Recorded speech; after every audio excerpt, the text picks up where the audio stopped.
प्रिय विद्यार्थियों, इससे पूर्व के व्याख्यान में हमने कठोपनिषद की प्रथम अध्याय की प्रथम वल्ली के अंतर्गत नचिकेता के द्वारा यमराज से मांगे गए 3 वरदानों के बारे में पढ़ा था और अंतिम वरदान के रूप में नचिकेता के द्वारा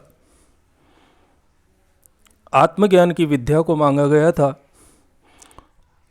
उस आत्मज्ञान की विद्या के बारे में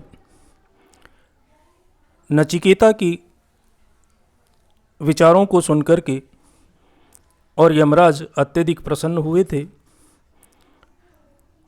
और वो ये भी जान चुके थे कि निश्चित रूप से नचिकेता अब आत्मज्ञान को प्राप्त करने के लिए लालायित है और इसलिए अब हम इस व्याख्यान में जो प्रथम अध्याय की द्वितीय वल्ली है उसमें पढ़ेंगे,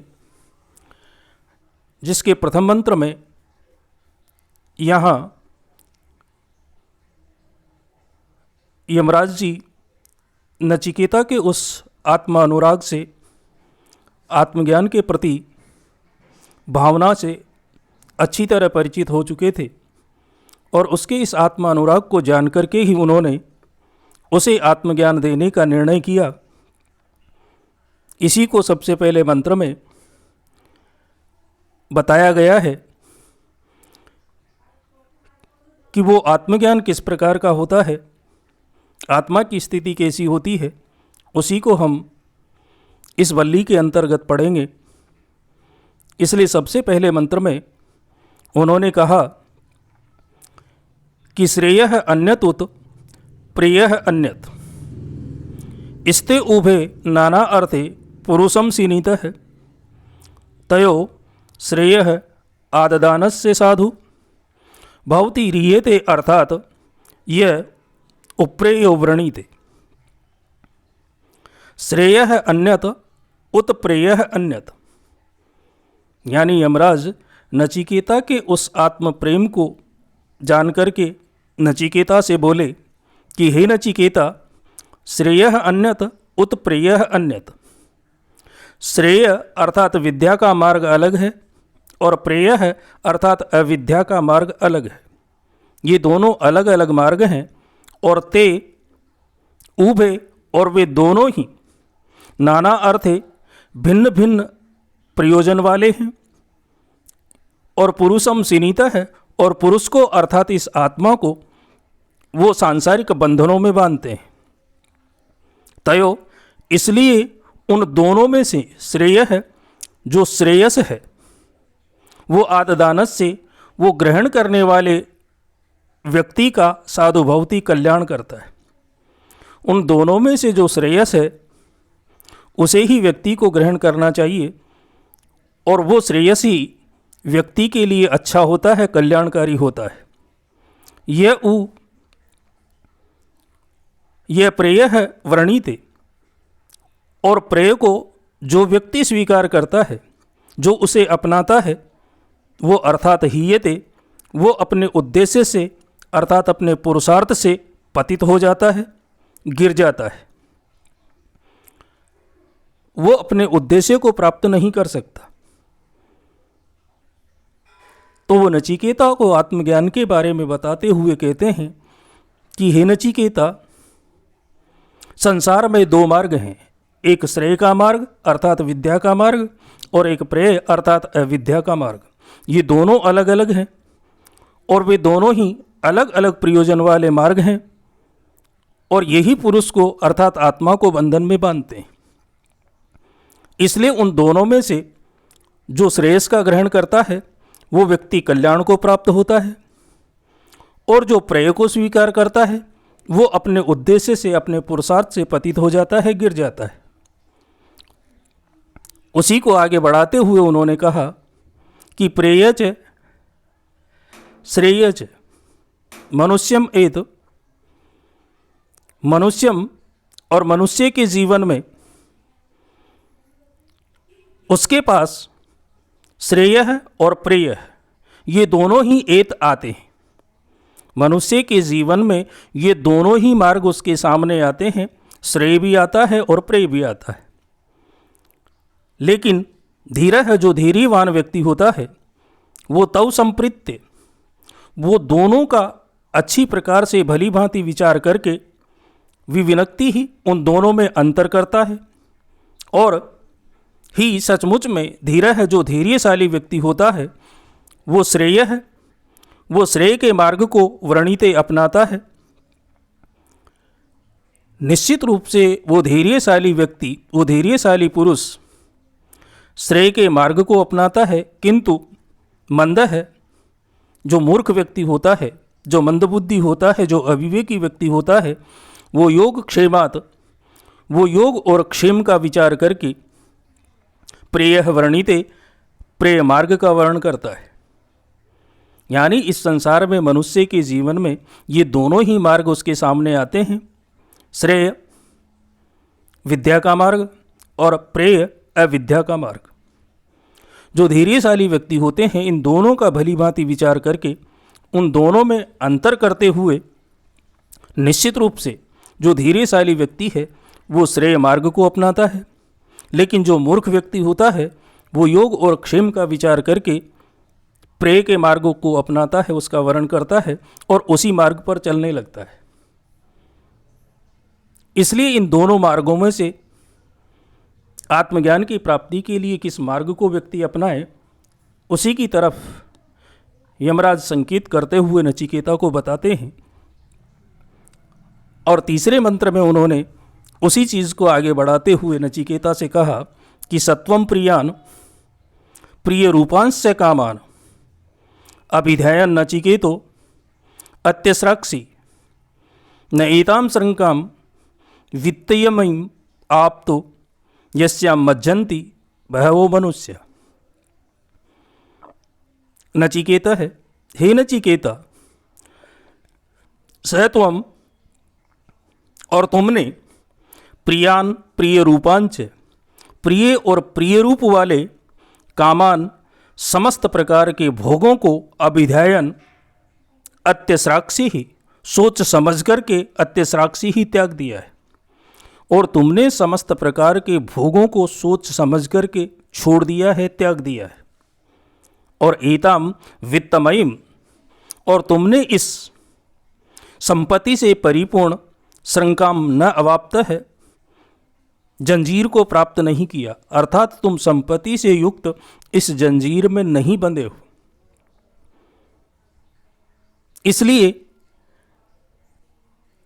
तुम निश्चित रूप से सांसारिक बंधनों में बंधने के योग्य नहीं हो। क्यों?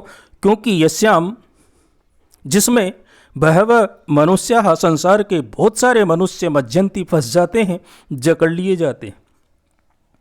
यानी इस मंत्र में उसी बात का प्रति उत्तर है कि जब आत्मज्ञान से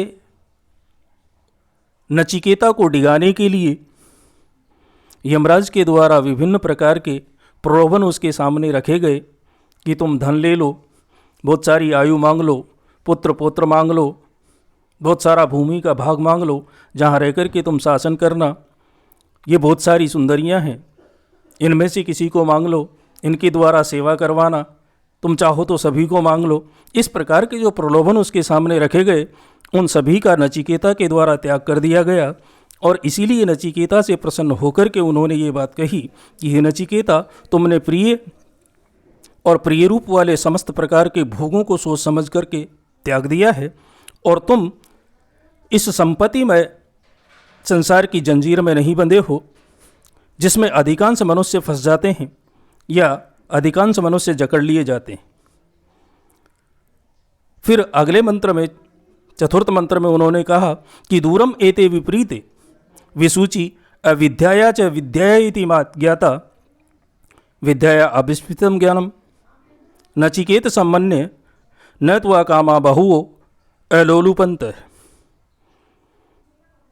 हे नचिकेता, एते अविद्या च विद्याया, कि ये विद्या और अविद्या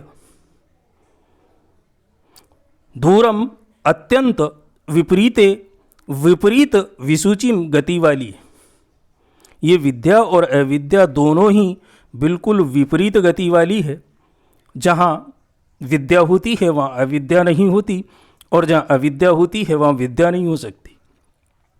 इति ज्ञात्वा, ऐसा जानकर के, नचिकेतसम, नचिकेता को विद्या अभिप्सितम मन्य, कि ये विद्या का अभिलाषी है, ऐसा मैं मानता हूँ। मैं नचिकेता को विद्या का अभिलाषी मानता हूँ इन सारी चीज़ों को जानने के बाद। क्यों?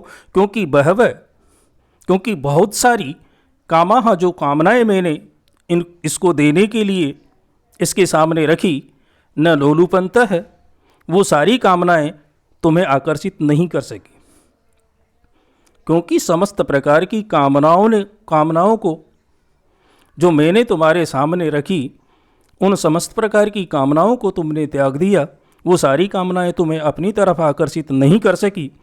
इसलिए निश्चित रूप से तुम विद्या के अभिलाषी हो, आत्मज्ञान के अभिलाषी हो, और इसलिए मैं तुम्हें ये आत्मज्ञान या विद्या का ज्ञान दे रहा हूँ। यानी कहने का तात्पर्य ये है कि नचिकेता ने जब तय कर लिया कि मुझे तो आत्मज्ञान ही चाहिए, इस वरदान के अलावा मेरे पास और कोई दूसरा वरदान नहीं है, इसी को सुनकर के यमराज के द्वारा आत्मज्ञान के बारे में या उस आत्मविद्या के बारे में, उस विज्ञान के बारे में यमराज ने नचिकेता को बताया। यहाँ मैं आपको बता दूं कि प्रारंभ के प्रथम मंत्र में ही इन्होंने दो मार्गों को इसमें बताया है, प्रेय मार्ग और अप्रेय मार्ग। ये दोनों मार्ग क्या हैं, मैं इसके बारे में आपको बता देता हूँ। प्रेय मार्ग का लक्षण है कि आदौ एव वित्तम मधुरम अवसाने च दुःखमदम् एतत् प्रवक्ष्यते प्रेयः कुपथ्यम इव रोगिण। यानी कहने का तात्पर्य है कि शुरू में जो मधुर लगे, मीठा लगे, लेकिन अंत में जो उसका परिणाम हो वो दुखदायी हो, दुखप्रद हो, उसे श्रेय कहते हैं। उसी तरह से जैसे रोगी को मीठी औषधि शुरू में बहुत अच्छी लगती है, लेकिन परिणामों में वो बड़ी दुखदायी होती है, ठीक उसके विपरीत श्रेय का मार्ग है। और श्रेय के मार्ग का लक्षण मैं आपको बता दूं कि भातम कटुवा अपत्य आदौ परिणामे सुखोच्चयम श्रेयो निश्रेयसम प्राहुरोगिणो भेषजमविद। यानी प्रेय का मार्ग वो है जो प्रारंभ में तो बड़ा कड़वा लगता है, लेकिन उसका जो परिणाम होता है वो बड़ा सुखप्रद होता है, और ऐसे उस मार्ग को ही श्रेय कहते हैं। उसी तरह से जैसे कड़वी औषधि प्रारंभ में तो बड़ी कष्टदायी होती है, लेकिन परिणाम में वो बड़ी सुखदायी होती है। इसलिए जो विद्वान और विवेकी व्यक्ति होते हैं वो मिथ्या, नाशवान और सांसारिक सुखों से परांगमुख होकर के नित्य मोक्ष स्वरूप उस सुख की कामना से श्रेय के मार्ग को ही अपनाते हैं। लेकिन जो मूर्ख व्यक्ति होते हैं वो उस अज्ञान के मार्ग को अपनाते हैं जिसमें सुखों की प्राप्ति होती है। वो केवल प्रेयस को अपनाते हैं, जो प्रेयस उसके लिए कल्याणकारी नहीं होता।